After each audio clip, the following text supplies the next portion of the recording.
নমস্কার বন্ধুরা, welcome to my রান্নাঘর। আজকের আমার রেসিপি পুদিনা পাতার চাটনি। তো চাটনি বানানোর জন্য আমি এখানে এক মুঠো পুদিনা পাতা নিয়েছি, এক মুঠো নিয়েছি ধনে পাতা কুচি, আর নিয়েছি আদা রসুন কাঁচা লঙ্কা, আর 2 টেবিল চামচ পরিমাণ নিয়েছি দই।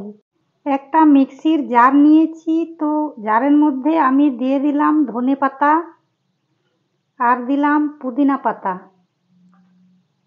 আদা রসুন কাঁচা লঙ্কা, দিয়ে দিলাম স্বাদ মতো নুন, পরিমাণ মতো চাট মশলা, সবশেষে দিয়ে দিলাম দই। সমস্ত উপকরণগুলো আমার দেওয়া হয়ে গেছে। এবার আমি এগুলোকে পেস্ট করে নেব। পেস্ট তৈরি হয়ে গেছে। এবার আমি একটা বাটিতে ঢেলে নেব।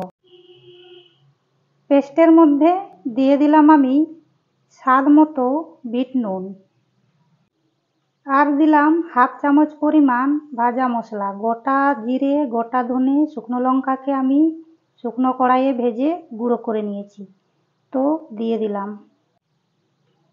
এবার চামচ দিয়ে আমি মিশিয়ে নেব ভালো করে। ভালো করে মিশিয়ে নেওয়ার পর উপর থেকে আমি ভাজা মশলা ছড়িয়ে দিয়েছি।